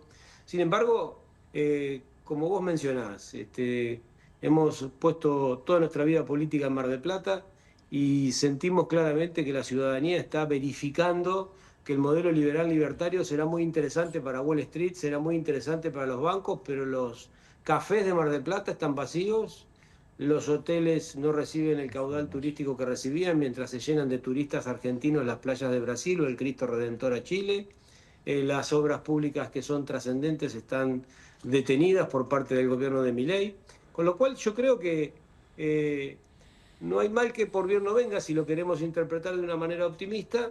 Tenemos una gran oportunidad de tomar una decisión, si avalamos este modelo o avalamos el modelo contrario, que es intervención del Estado para promover más actividad privada y no menos, e intervención del Estado con políticas públicas para generar las condiciones de un bienestar que es imprescindible, con el gas, con la electricidad, con las rutas, con las escuelas, con los centros de salud que son imprescindibles. Ese es el modelo que expresa Axel Kicillof, y este que estamos viendo sin gas es el modelo de Milei. Martín. Martín Granoski, Gustavo, buenas noches. La combinación de frío y situación de calle es directamente letal, y hay ejemplos en la Argentina en los últimos días, lamentablemente. Ayer hubo un pronunciamiento de la justicia. Ayer el juez Juan Tapia, en Mar del Plata justamente, hizo lugar al amparo contra las patrullas de Guillermo Montenegro. ¿Podés profundizar en detalles, no sobre el amparo, sino sobre la realidad? ¿Qué significa eso? La realidad es que el intendente Montenegro ha decidido militar con los peores métodos para que finalmente Milei lo reclute. Montenegro quiere ser funcionario de Milei, Montenegro no quiere seguir siendo intendente de Mar del Plata, y en virtud de eso se manifiesta como un libertario más. ¿Cómo se manifiestan los libertarios frente a la pobreza? Con indiferencia y crueldad. ¿Qué ha hecho Montenegro? Ha creado una patrulla municipal. En lugar de la policía que dejamos nosotros, que era una policía local con 1.200 miembros, el 63% eran mujeres, había una escuela municipal de seguridad, todo eso lo abandonaron, todo eso lo dejaron y crearon una patrulla municipal con 4 o 5 patobicas que se dedican a golpear a la gente en situación de calle, a la gente que no tiene dónde dormir, o golpean a las personas que cuidan coches. Y ayer ha habido un desgraciado fallecimiento de una persona que tenía dificultades de salud mental, tenía dificultades de alcoholismo, pero que se murió de frío. Y esto ha generado un gran revulsivo, una gran sensibilización en toda la ciudad, y ha habido una manifestación del juez Tapia, quien sacó una resolución que acogió un habeas corpus presentado por la Comisión de la Memoria y por otras instituciones, en el sentido de parar un poco la mano con la violencia institucional y la violencia física, especialmente física, que aplica esa patrulla municipal, que no habla de los empleados municipales de Mar del Plata, que los empleados municipales dan clases, los empleados municipales atienden la salud, los empleados municipales tienen la camiseta de los vecinos. Esta es una innovación, entre comillas, que ha hecho Montenegro, reclutar patobicas para golpear personas pobres, y el juez le ha llamado la atención, no solamente por los hechos, sino por la jactancia de los hechos, por la publicación de los hechos en redes. Porque se construían videos, se armaban... Lo pasamos aquí, claro. Ayer, ¿no? O sea, videos para mostrar esa crueldad. Es tremendo, ¿no? Gustavo, vamos a compartir la información que mencionabas, ¿no? El año pasado, segundo semestre, habías dicho, de los trabajadores de la construcción. Volvió a quedar paralizada la obra de la planta compresora de gas Las Armas. Y ahí aparece en el Fundador, en el portal del Fundador. Está parada hace un mes por falta de pago de Nación. Mala noticia, seguimos con la misma política de antes. La obra empieza y termina, esto no se termina, es una lástima. César Trujillo, el secretario general de la UOCRA. Bueno, y ahí está lo que mencionabas. Es decir, en ese momento ya se podía prever que efectivamente estas cosas podían ocurrir. Sí, bueno, absolutamente. Salvo esta gente que Milei, Caputo, que están pensando cuál es el próximo insulto, cómo van a desenfocar a la ciudadanía de la realidad con un nuevo exabrupto, porque ese es el juego, ¿no? En la campaña eran las palabrotas de Milei, y en el gobierno siguen siendo las palabrotas de Milei, que desenfoca lo que va generando la estela de desgracias que genera su gobierno, la estela de dolor social y de depresión económica que genera su gobierno, trata de desenfocar a la ciudadanía con exabruptos, con montajes basados en la provocación, en la palabrota, en el insulto, como ha pasado la semana pasada, que se ha dedicado a insultar al gobernador Kicillof, otra vez estos días. Bueno, lo llevó a presidente eso, ¿no? ¿Algún éxito tuvo? Sí, pero sabes que, digamos, yo creo que la Argentina, tan pronto como puede tomar un poco de serenidad y repensarse, A la Argentina le ha ido bien cuando se dedicó al trabajo, a la producción, a defender la industria, a defender la soberanía, a hacer las obras públicas que hacen falta. Vos imaginate que un tipo como Milei hubiera sido presidente hace un siglo atrás y no existiría el puerto de Mar del Plata, que fue una obra pública. Un tipo como Milei hubiera sido presidente hace unos años, 70, 80 años atrás, y no existiría la Ruta 2. No existirían los hospitales.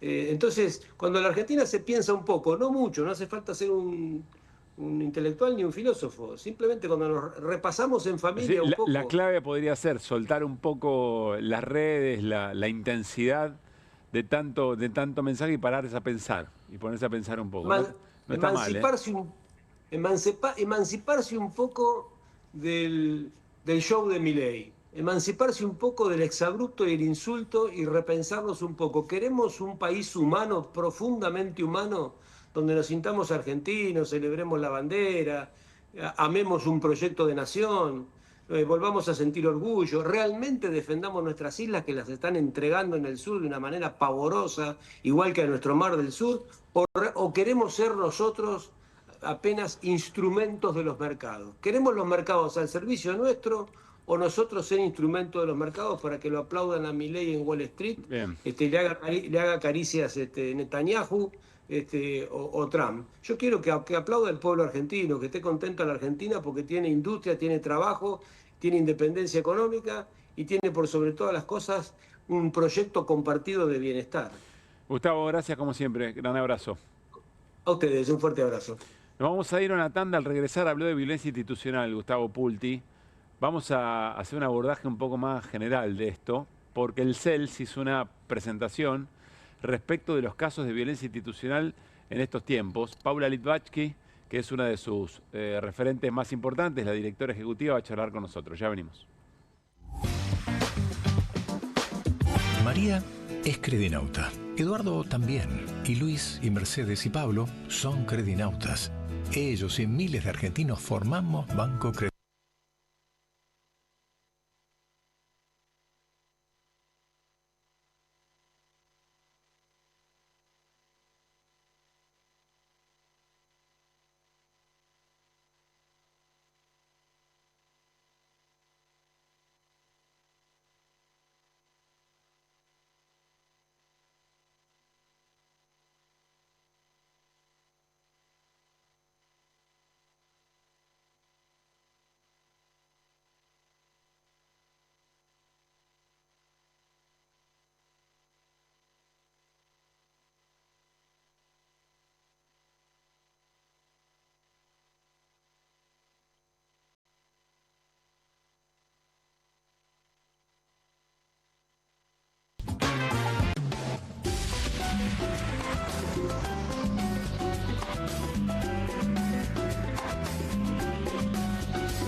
Dos. Bueno, dale, arranca. ¡Pará! ¡Mike! ¿Van a hacer el video con el inodoro con manchas de sarro? Pero si siempre uso lavandina. Eso no lo remueve. ¿Por qué no probás limpiando con Harpic? Que llega a los rincones más difíciles eliminando por completo el sarro y desinfectando. ¡Vamos! Para cualquier desafío que te dé el inodoro... Nada mejor que Harpic. Polenta. ¿Pobre? Pobre el que no la probó nunca. Martes con queso, viernes con estofado. Pobre la ollita de la abuela que tira y tira y tira. Presto Pronta. Pobre quien se la pierda. ¿El dolor de garganta arruinó tu día?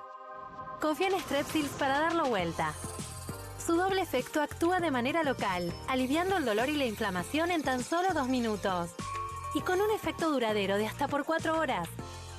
Decile chau al dolor de garganta con Strepsils. Hay cosas que no evolucionaron como pensábamos.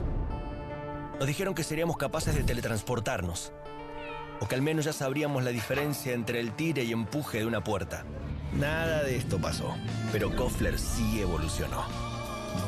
Porque cambió su selección de cacao y lo combinó con la cantidad justa de leche. Y con tiempo y dedicación logró un chocolate más suave y más cremoso. Nuevo Koffler. Mucho más suave. Mucho más cremoso. Salimos a la calle a probar la nueva fórmula de Vanish. ¿Quién me ayuda a manchar esta remera con algo que no salga con nada? El detergente solo no va a ser suficiente. Vamos a agregar Vanish, incluso sin refregar. Este es el poder de la fórmula mejorada del nuevo Vanish. Elimina manchas casi imposibles, hasta la grasa. Animate al desafío y confía en Vanish. ¿Necesitas llegar tranquilo a fin de mes? Tené un préstamo 100% online con WeCred. Te damos un préstamo personal de hasta 400.000 pesos. Acreditación por CBU dentro de las 48 horas. Mínimos requisitos. Cuotas fijas en pesos. Rápido, simple y seguro. Ingresá ahora en wecred.com.ar. Con movimientos circulares. Tu rutina de skincare te debe traer muchos seguidores, pero este baño te los quita. Pero si yo ya limpié mi inodoro con Harpic. Sí, pero te falta el resto de las superficies. Necesitas el Harpic Baños. El rojo, que saca manchas difíciles, desinfecta y deja impecable tu baño. Para cualquier desafío que te dé el baño, nada mejor que Harpic. Estudia en la Facultad de Comunicación y en la mayor redacción de América. USBA, Universidad del Sur de Buenos Aires. La Universidad del Grupo Perfil. Licenciatura en Comunicación Periodística. Licenciatura en Comunicación Institucional. Títulos con reconocimiento oficial y validez nacional. Inscribite a las reuniones informativas en universidad@perfil.com. Aprende comunicación dentro de un medio de comunicación. USBA, Universidad del Sur de Buenos Aires. Hay una casta superior que es los periodistas que si mienten, calumnian, injurian y dicen cualquier cosa. ¿Tenés ahí los nombres de los periodistas que tengo que meter en cana? No nos tomamos esto a la joda, como esos periodistas mentirosos. Y dentro de la cancha vale todo, que la vayan a buscar, la tienen adentro. Soy un abanderado de la batalla cultural, pero los imbéciles con déficit de IQ doméstico, ¡ay, no, miedo! Mientras que los imbéciles de los periodistas... ¿Sabes la cantidad de periodistas que tengo para mandar a la hoguera? Las mentiras de los medios. Y periodistas ensobrados, operadores, basuras.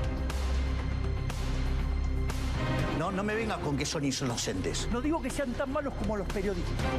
Digamos, raya el mal gusto propio de cerdos. Creo que es una ofensa decirle periodistas. ¿Sí? Milei odia al periodismo. Nosotros amamos al periodismo.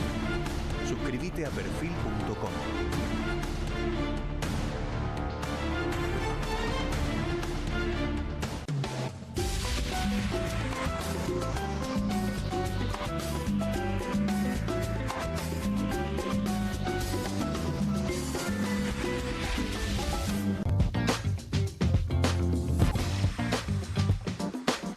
María es credinauta. Eduardo también. Y Luis y Mercedes y Pablo son credinautas.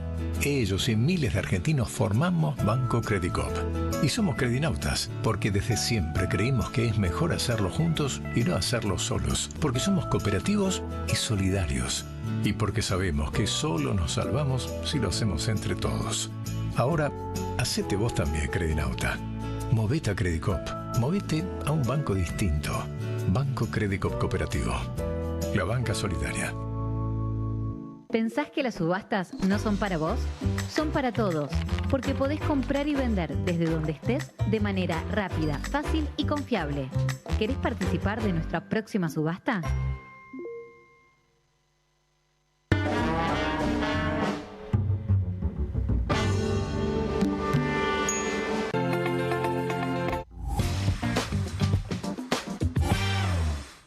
Muy bien, seguimos en QR. Estamos a jueves, por supuesto, de alguna manera empieza el fin de semana. Qué ganas tenían, ¿no? Que se estaban apurando ya para jueves. Pero también está la posibilidad de compartir la cartelera del Centro Cultural de la Cooperación, que trae en julio nuevas propuestas. Todos los viernes, 8:30 de la noche, ahí está, Corrientes 1543, en la ciudad de Buenos Aires, el Centro Cultural de la Cooperación Floreal Gorini.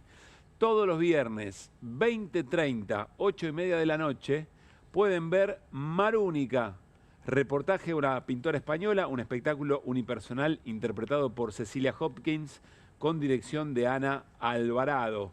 Y los domingos a las 4 de la tarde se suma una propuesta de títeres para las infancias.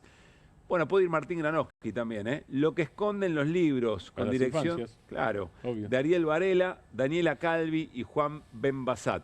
De la compañía Tandem Teatro en el Espacio Barleta, en Diagonal Norte 943, que es la otra sala del Centro Cultural de la Cooperación. Y no se pierdan Minucias Concerto Brevis, con Jimena Riestra y Carolina Alberdi, una comedia musical absurda que va los viernes a las 9 de la noche.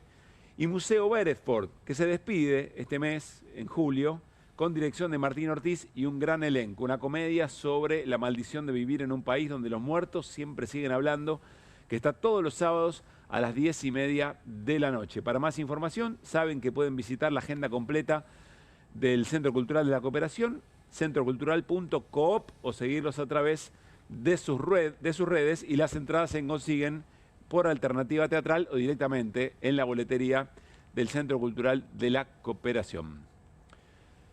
Saludamos a Paula Litvacki, es la directora ejecutiva del CELS, del Centro de Estudios Legales y Sociales. Hola Paula, Pablo Caruso y todo el equipo de QR te saludamos. ¿Cómo estás? ¿Qué tal? ¿Cómo están? Buenas noches. Bueno, están haciendo un llamamiento que nos alerta, por supuesto, tiene que ver con el aumento de la violencia institucional, pero además lo registran con casos muy particulares y en el último tiempo, en las últimas horas, estamos viendo episodios muy concretos, ¿no?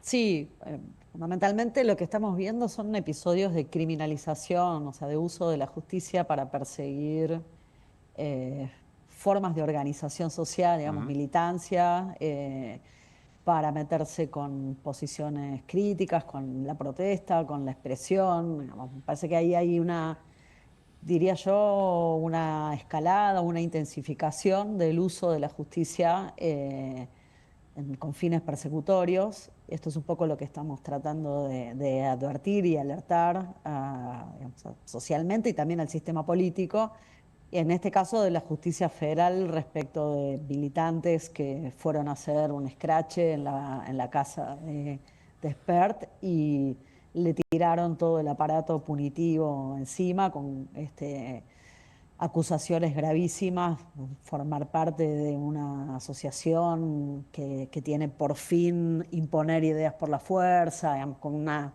especie de coqueteo con una idea de organización que implica ciertos niveles de terrorismo, digamos, que no es otra cosa que esto, ¿no? Claro. Asociarse para imponer las ideas por la fuerza. Claro.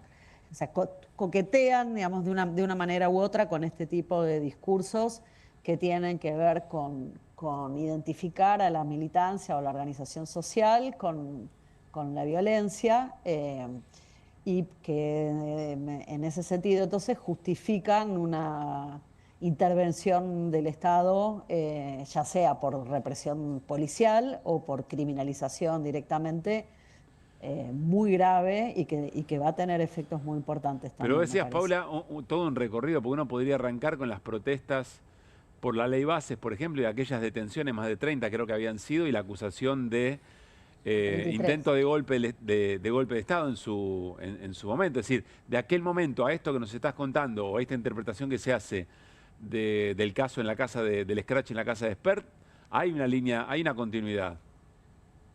Exacto, sí, claro. Nosotros lo advertimos en ese momento. Fue gravísimo la forma en que el Poder Ejecutivo en ese momento sacó un comunicado diciendo que quienes se habían manifestado en contra de la ley Bases y a quienes habían detenido arbitrariamente en ese momento eran terroristas, o de alguna manera los llamaron así, y que había sido un intento de golpe de Estado, ¿no? Un intento destituyente. En la del 12 de marzo, cuando perdóname, Paula, habían dicho, recuerdo ahora, sedición era, ¿no es cierto? Sedición, claro, sedición los acusaron del delito. Los acusaron del delito de sedición, exactamente. Pero en el comunicado de presidencia había sido más fuerte todavía. Era la combinación entre la acusación del comunicado de presidencia y las acusaciones que había hecho Stornelli en ese momento, claro, y que después Servini no la sostuvo. En la del 12 de marzo, de los hinchas de fútbol que fueron a apoyar a los jubilados, también hubo de ahí una derivación discursiva y una derivación judicial fuerte, con detenciones que después no se sostuvieron, y una denuncia penal del Ministerio de Seguridad a un grupo de hinchas acusados de ser parte también de una organización que quería imponer sus ideas por la fuerza, y esa causa hasta el momento no tiene absolutamente ningún sustento, ¿no? No tiene fuerza. Lo hicieron presentaron 2 informes de la Dirección de Inteligencia Criminal que usaron como el ciberpatrullaje en redes abiertas, y a partir de ahí ataron cabos para decir que algunos hinchas de fútbol eran parte de una misma organización e hicieron la denuncia también por delitos gravísimos. Lo que pasa es que en este caso no encontró receptividad judicial y entonces esa causa no avanzó arbitrariamente. Claro. Lo que hizo el Ejecutivo no logró probar la denuncia que estaba haciendo, aunque después públicamente quede instalada la idea. Claro. En este caso particular de Arroyo Salgado, el Juzgado Federal de San Isidro, lo gravísimo es cómo Expert hace la denuncia y cómo se ve que está el Ministerio de Seguridad atrás por las declaraciones de la propia Bullrich, por las declaraciones de Presidencia, pero lo que hace Arroyo Salgado es avanzar con la investigación, dejar detenidas a por lo menos 5 personas. Una está ya con la excarcelación rechazada y en la cárcel federal de Seiza, y se está esperando que la Cámara resuelva su excarcelación, y las otras personas estaban siendo indagadas hoy, creo que todavía no se resolvió su situación procesal, acusadas de delitos gravísimos también. Entonces acá lo que hay es una intensificación, un agravamiento, inclusive por parte de la justicia federal, que la combinación entre el Poder Ejecutivo, Ministerio de Seguridad, bancado por Presidencia, y el avance tanto del juzgado como de la Fiscalía, en este caso, es lo que también nos hace prender todas las luces. A ver, Paula, ahora tengo una pregunta sobre esto, pero estaba pensando en la detención de Juan Grabois y la confesión del jefe de policía diciendo que la orden la dio Patricia Bullrich y el presidente Milei. No sé si la incluyen dentro de esta deriva. Y bueno, pero claro, son indicios, son indicaciones de que hay una idea política una definición, una decisión política de generar estos mensajes y generar temor en la militancia, en la organización. Claro. Ahora, en el caso de Grabois, eso no tuvo otras consecuencias más que esa detención. En este caso... No, lo que me llamó entiendo lo que decís, pero lo que me llamó la atención es la orden de detención del Poder Ejecutivo directo sobre el accionar policial. Por eso, sí, por eso ahí lo que aparecía era una definición política claramente de que no se detuvieron a otras personas más que a quien estaba identificado como el cabecilla de la protesta, claro. ¿no? ¿Quién tiene que reaccionar y no lo hace, Paula? Mira, yo creo que por un lado el Poder Judicial o otros referentes de la justicia, y sobre todo de la justicia federal. Si alguien debería decirle, vamos a esperar a ver qué hace la Cámara, pero alguien debería decirle a Arroyo Salgado, oiga, ¿qué está haciendo? No solo eso. Hay que ver un poco cómo sigue esto. No, hay que ver un poco cómo sigue esto. ¿Por qué? ¿A qué te referís? Y bueno, porque yo creo que es gravísimo la traducción que ella está haciendo, el fiscal y ella están haciendo, de una situación que puede ser entendido como algo que a alguien le puede parecer de mal gusto, digamos. Uno puede discutir si es una forma de protesta que está bien, está mal, es políticamente productivo o no, si tiene que ver con el momento en el que estamos viviendo. Hay un montón de discusiones para tener en relación con las formas de expresión. Claro, pero son discusiones políticas esas, ¿no es cierto? Pero eso es una discusión política. Claro, eso es una discusión política. Yo puedo pensar que fue una torpeza, pero la torpeza no es delito. Exactamente. O a lo sumo, en algunos casos, puede llegar a ser una contravención. Digamos, claro. A mí tampoco me gusta esa idea, pero pongamos que uno puede ponerlo. Pero acá lo que están diciendo es que se están organizando para imponer las ideas por la fuerza, con uno de los delitos más graves del Código Penal, y las están llevando a ser detenidas en cárceles federales. ¿Se acuerdan también que había habido una situación de una comunidad mapuche en Bariloche que las habían llevado por la fuerza a la cárcel de Seiza, y eso se desactivó, digamos? Hay algunos indicios. Y había pasado, Paula, en una de las marchas, también inclusive con un vendedor de choripanes que estuvo en este programa, yo no recuerdo el nombre ahora. Bueno, pero en una de las marchas también llevaron a cárceles federales directamente. Ahí, digamos, no quiero decir con esto que nunca en nuestro país se instrumentalizó la justicia para perseguir militantes y para desarmar protestas y para intervenir sobre la organización social. Bueno, pensemos en Milagro Sala, por supuesto, y en los 90 también uno puede encontrar algunos casos en los que esto está pasando. Nos da la sensación a nosotros, y lo que venimos viendo es por los discursos también, los mensajes del Poder Ejecutivo y por algunas respuestas de la justicia federal, el encarcelamiento de Cristina, por supuesto, también, que acá hay una intensificación y hay, no sé, yo creo que hay por lo menos alguna falta de reacción por parte del sistema político en su conjunto para defender lo que era en su momento cierto acuerdo bipartidista de que íbamos a mantener garantías penales y que no se iba a encarcelar arbitrariamente y que no se iba a usar el derecho penal para esto, y también referencias fuertes dentro del Poder Judicial y de la Justicia Federal que pongan límites a esto, ¿no? Lo veníamos discutiendo en su momento también con la doctrina Irurzun, después esto se desactivó porque hubo reacciones, el Congreso también reaccionó. Bueno, en este caso de la causa de Spert, también Arroyo sostiene que las deja en prisión preventiva, sobre todo a Alesia, porque tiene un cargo en el gobierno de la provincia de Buenos Aires y que eso puede implicar que vaya a entorpecer la investigación, digamos, de alguna manera lo que venía haciendo la doctrina Irurzun también. O sea, no hay arbitrariedad sin hacer en esta causa, por lo menos, y me parece que ahí hay una cosa para pensar. ¿Hay coordinación entre Justicia Federal, en este caso de Arroyo Salgado, y Poder Ejecutivo, o sospechas de coordinación tuyas o del CELS?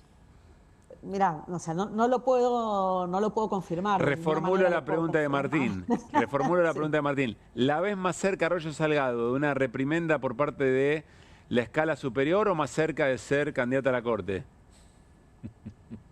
No, yo no creo que sea candidata a la Corte tampoco, me parece demasiado obvio. Creo que sí, acá está pasando algo. Para mí me parece que fue... Por lo menos a mí me resulta extraña esta movida por lo que están buscando, por cómo están queriendo armar una organización muy grosera.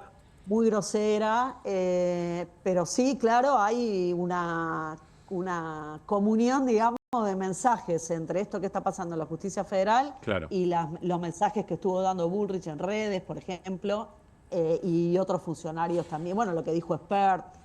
Claramente ahí se ve los mismos mensajes. Gracias, Paula. Hay una sagrada escritura que dice: conoceráis a la persona por lo que lee. Un día vamos a ir a chusmear. Me da mucha intriga esa biblioteca de Paula Livache, que debe ser muy interesante. Un gran abrazo, Paula. Bueno, muchas gracias. Que estés muy bien. Nos vamos a ir, viste que el humor siempre a veces nos ayuda a digerir mejor las cosas o interpretarlas mejor. La revista Barcelona, en su versión digital, tuvo una lectura de todo este episodio. Me dice: crece la intolerancia, violencia, excremento, denuncia agresiones. Me arrojaron Spert. Nos vamos a la pausa, muy breve, y ya venimos con más QR.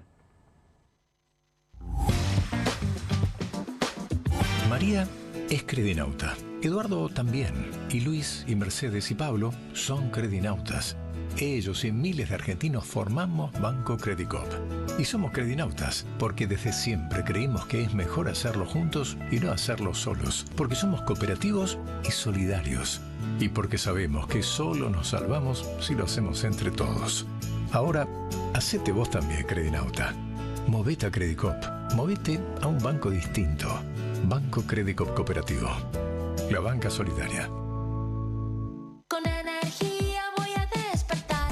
Duermo mejor con Belmo. Belmo, Belmo, Belmo es el colchón ideal. Duermo mejor con Belmo. Belmo, Belmo, con Belmo sueño espectacular. En Pilar contamos con Mimuni, nuestra herramienta digital de atención ciudadana para solicitar turnos, realizar trámites y gestionar reclamos de manera ágil y cercana. Descárgate la app o chatea con nosotros por WhatsApp a través de 11 52 38 68 64. Las 24 horas del día. También podés acercarte a cualquiera de nuestros puntos Muni de lunes a viernes de 8 a 18 horas y los sábados de 9 a 15 horas. En Pilar seguimos acercando el Estado a todos y todas las pilarenses. Pilar presente con futuro.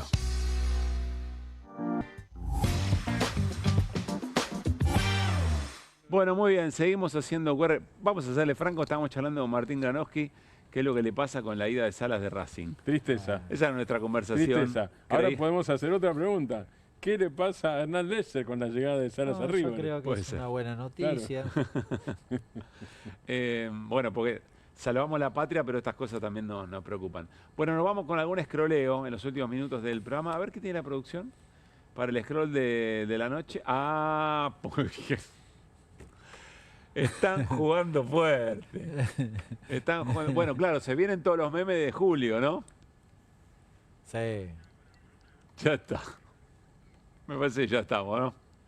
Con este... Ya estamos, muy bien. Bueno, que la pasen muy, pero muy bien. Nos reencontramos mañana, creemos, a las 10 de la noche para seguir haciendo QR aquí en Bravo TV. ¿La pasaron bien? Muy bien. Muy bien, como bueno, siempre. que descansen. Gracias. Gran abrazo y gracias a todo el equipo técnico de Bravo y por supuesto a la producción de QR. Y a ustedes por estar ahí, por elegirnos y